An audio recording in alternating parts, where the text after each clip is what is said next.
Boris, keep your hands where I can see them. Fine. The fraudulent card purchases and the report you filed.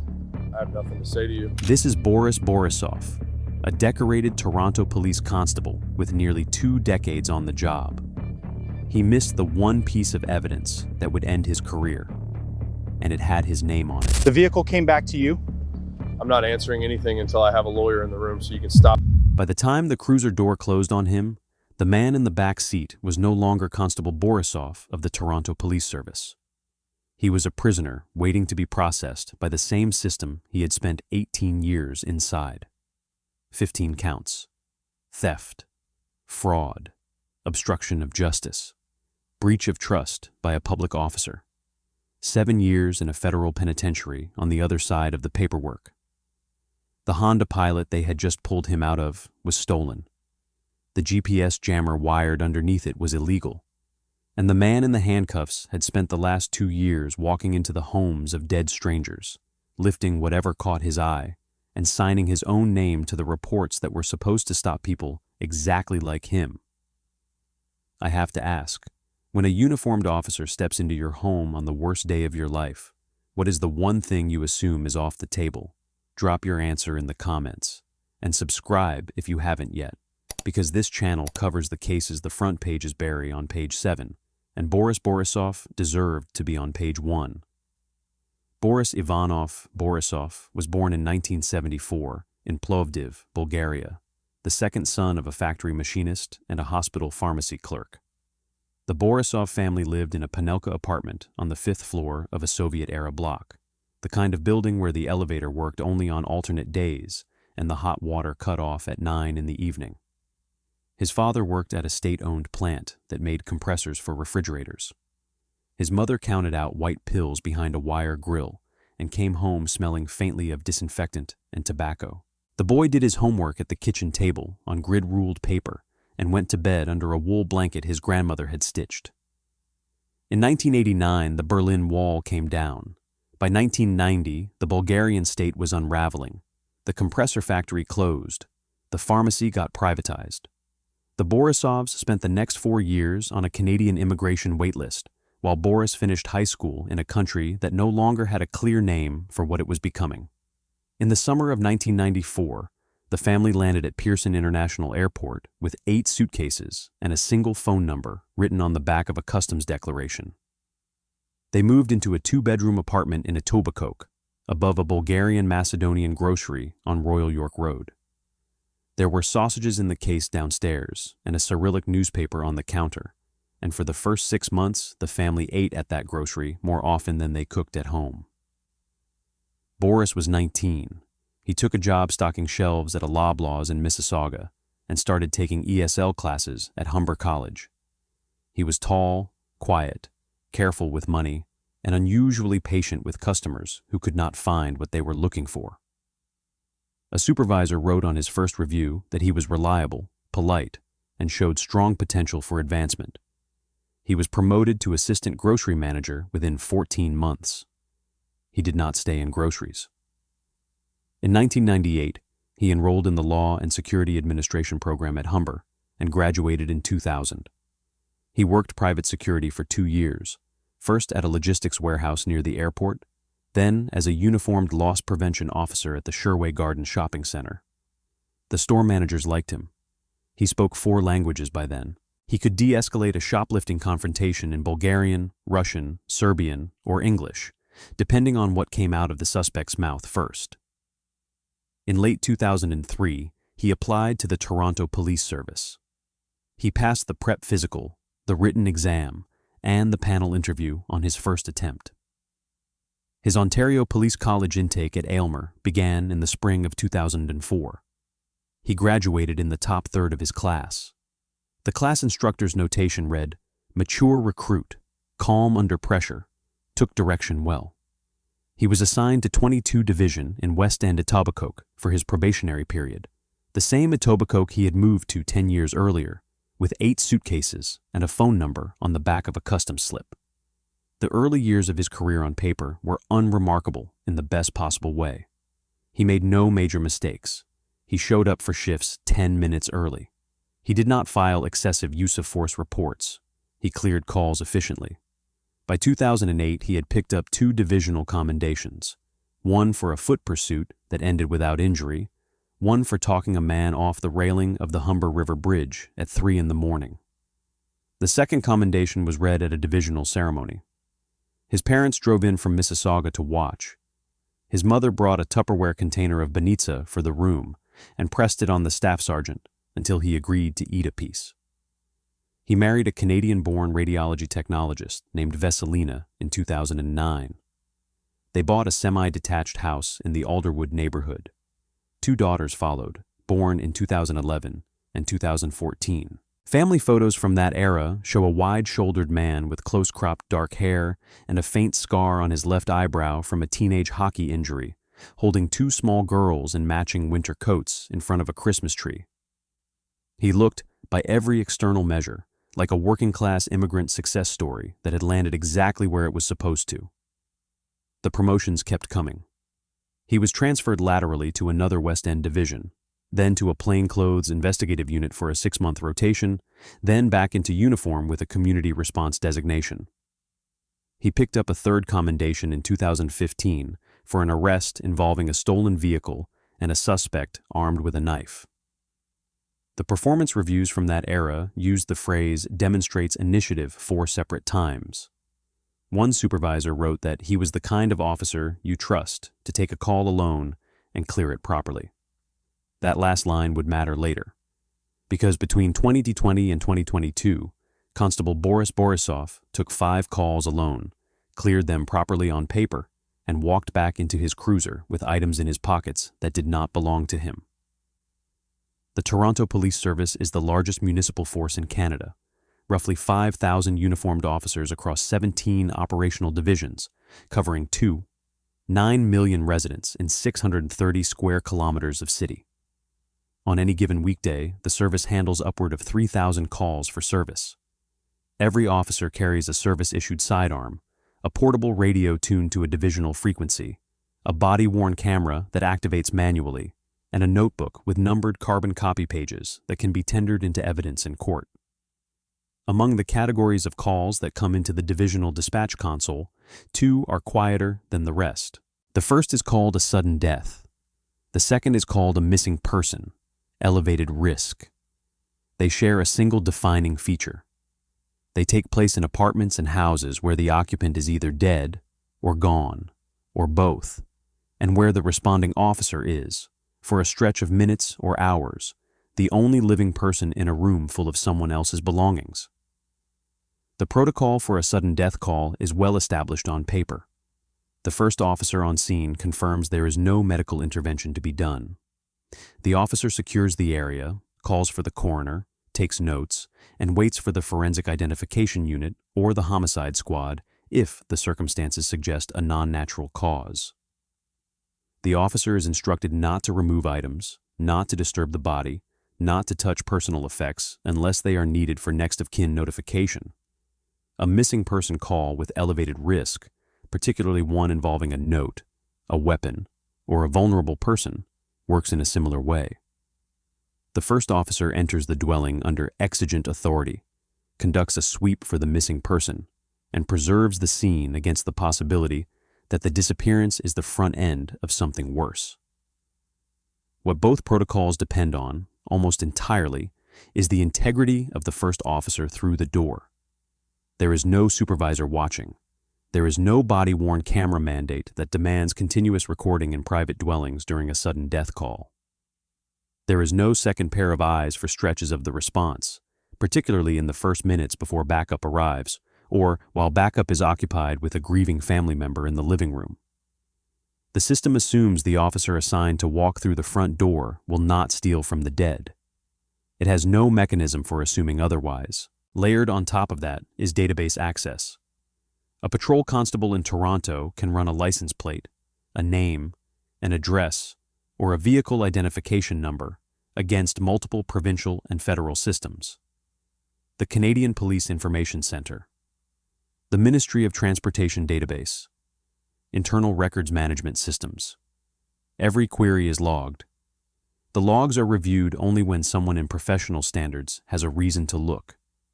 Until they do, an officer with database access has, in effect, a quiet little flashlight he can shine into any corner of the city, and a switch he can flip to make certain corners look darker than they are. For 16 years, Constable Borissov was trusted to walk through the door first.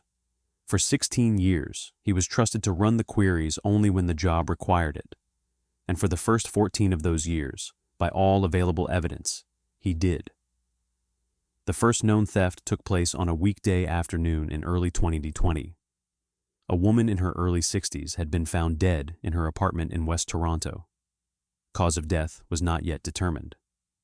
3 officers responded, including Borissov, while one officer was downstairs speaking with the building superintendent, and another was in the kitchen waiting for the coroner's van.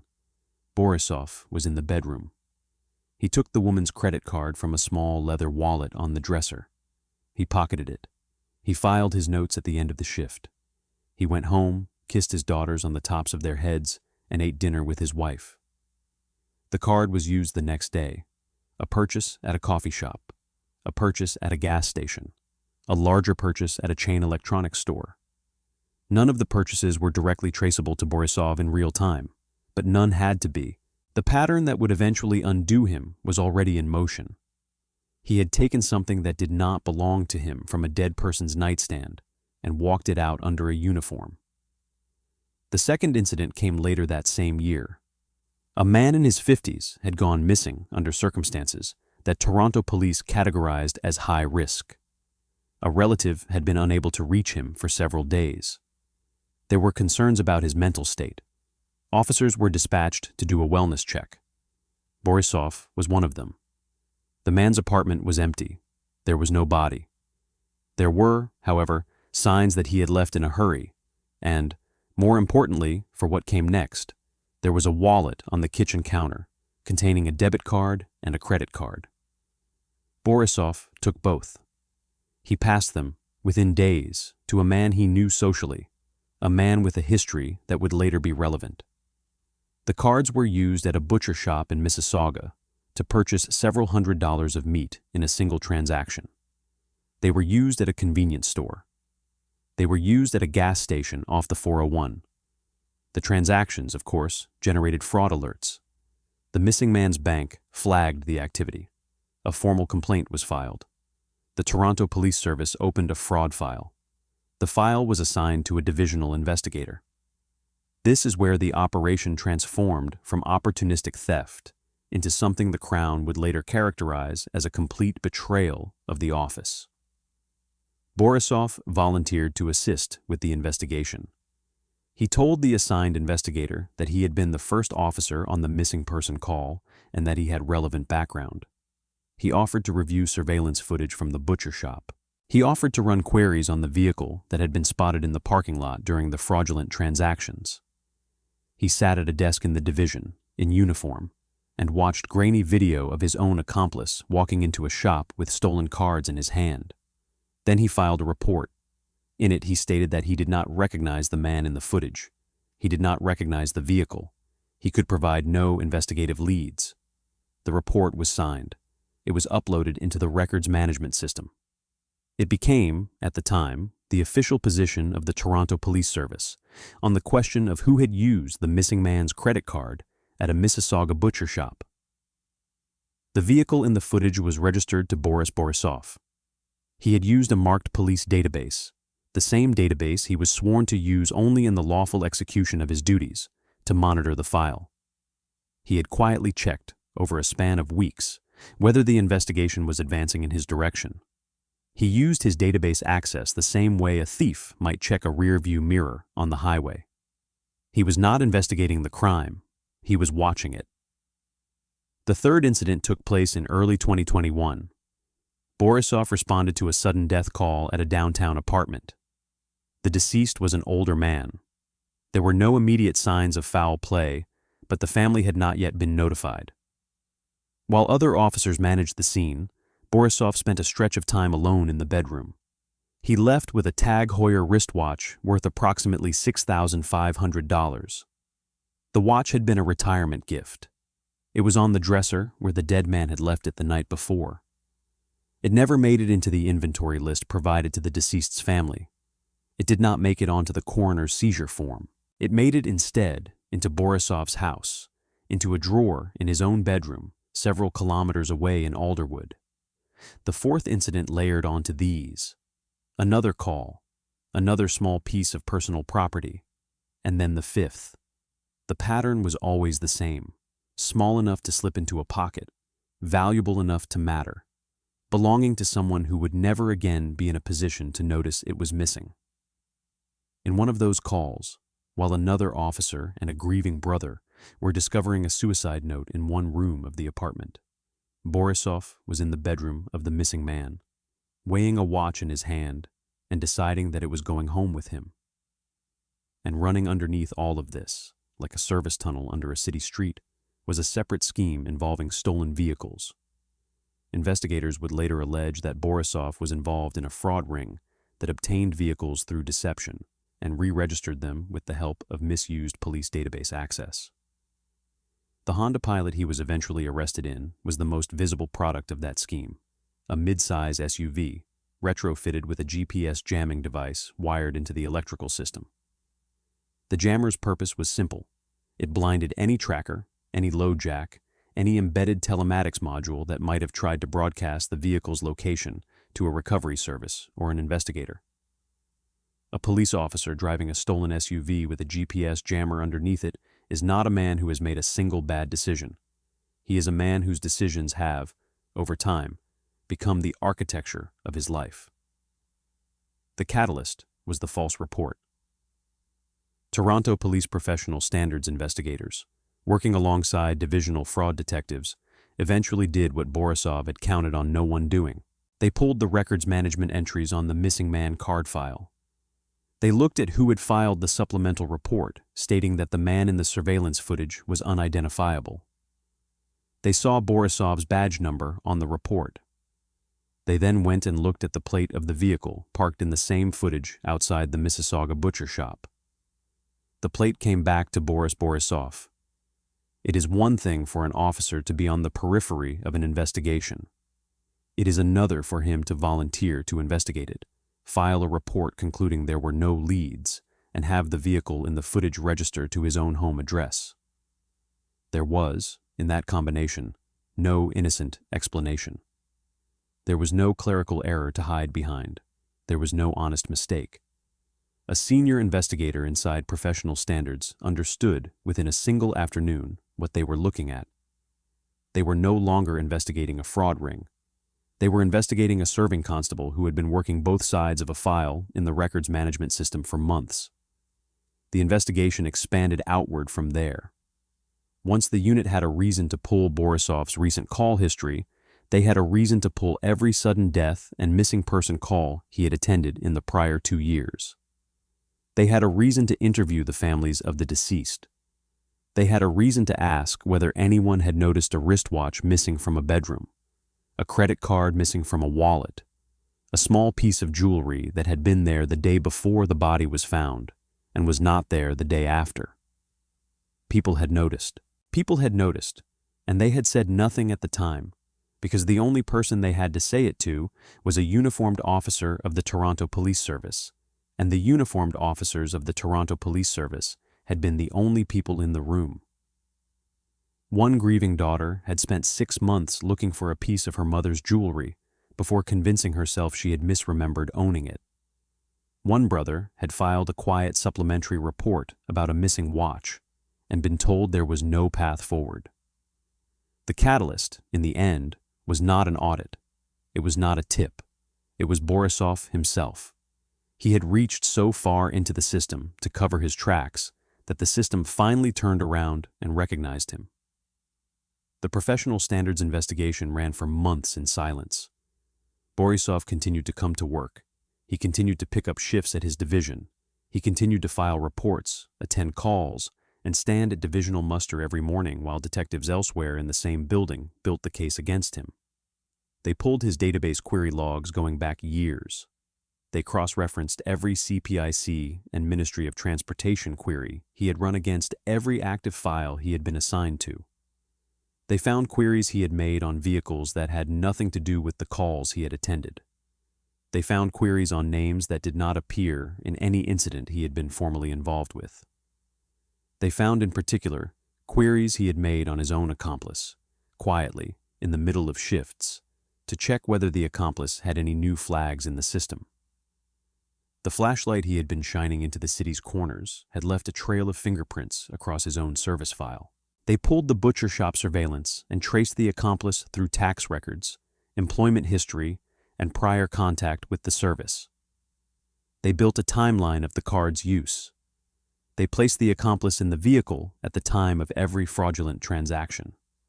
They placed the vehicle at Borissov's residence in the hours before and after. Still here?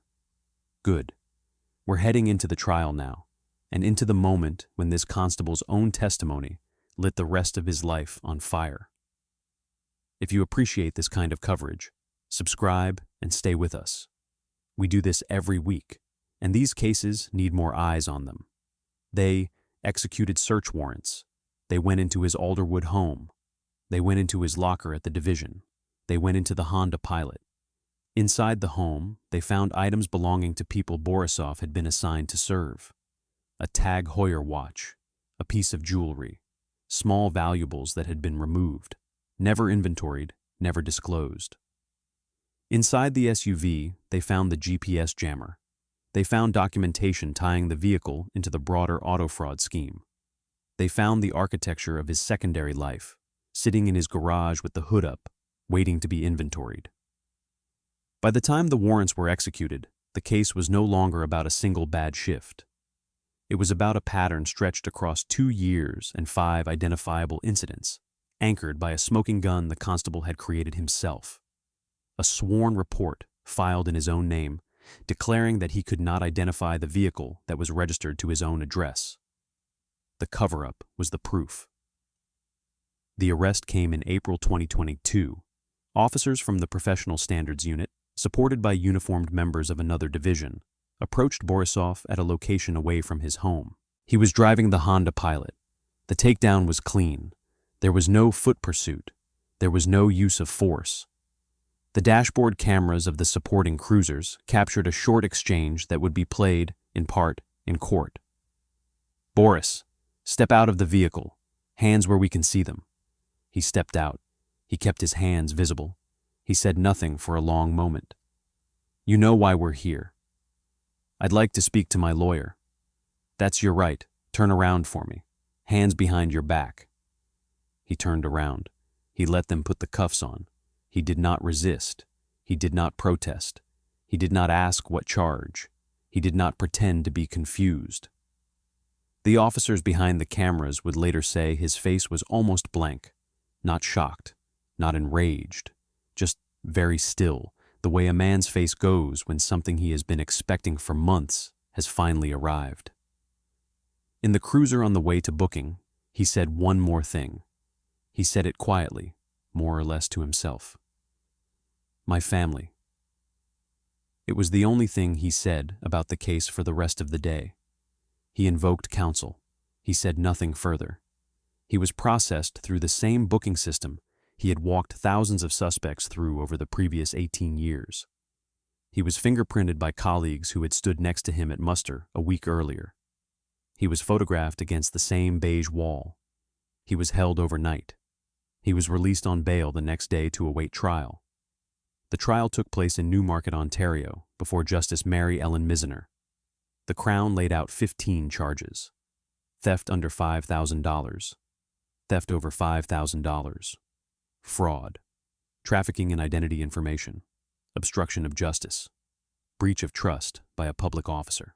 The charges traced the full arc of his conduct, from the bedrooms of the dead, through the false report on the butcher shop fraud, to the vehicle scheme and the GPS jammer underneath the Honda Pilot. Borissov testified in his own defense. It was, in retrospect, the decision that closed the door on whatever remained of his case. He offered explanations for the items found in his home. He offered explanations for the queries in the database logs. He offered explanations for the vehicle registered to his own address and parked at the scene of the fraud he had been assigned to investigate. The judge did not believe any of them. In her reasons for judgment in May 2024, Justice Misener used a phrase that would be quoted in every report that followed. She found his testimony completely unworthy of belief. She convicted him on all 15 counts. There was a gap, then, between conviction and sentencing. In that gap, Borissov was arrested at Montreal Trudeau International Airport, allegedly attempting to leave Canada on a fraudulent passport. The man who had spent 2 years walking through other people's most private rooms had, by the end, started looking for an exit out of his own. He did not get one. He was returned to custody to await sentencing in the same case that had already convicted him. On October 1st, 2024, in the same Newmarket courtroom, Justice Misener delivered her sentence. She placed Borissov's conduct at the very highest end of moral blameworthiness. She said it was difficult to imagine more vulnerable victims than a dead person in a bedroom and a suicidal missing man whose disappearance had brought police to his door. She said the badge had not been incidental to the offenses. The badge had been the tool. She sentenced him to 7 years in federal prison. She imposed a victim fine surcharge of $2,800. She made a DNA order. She entered the convictions on the record of the man who had, for 16 years, been described in every internal review as reliable, mature, calm, under pressure, and the kind of officer you could trust to take a call alone and clear it properly. He was led out of the courtroom in custody. The Toronto Police Service issued a short statement. The chief expressed condemnation. The families of the deceased declined, in most cases, to comment publicly. One brother of one of the dead victims released a single sentence through a lawyer. He came into our worst day, and he made it worse, and I hope he understands now that we were never going to stop looking. Borissov is currently serving his sentence in a federal institution in Ontario. With statutory release provisions, he will be eligible to apply for full parole roughly 2 1/3 years into the sentence, though the Parole Board of Canada has wide latitude to deny early release in cases involving breach of trust by a public officer. His earliest probable release falls in the second half of this decade. He will be in his late 50s when he walks out. He will never again be eligible to wear the uniform of a peace officer in Canada. The watch he stole from a dead man's dresser sits in an evidence locker. The credit cards have been canceled. The notebook entries have been transcribed into the court record. And somewhere in West Toronto, a brother who found a suicide note in his sibling's apartment knows that the officer who was standing in the next room was not, in that moment, looking for his brother. He was looking at a watch. This case was disturbing, but the case on the right-hand side is even more shocking. Click it now.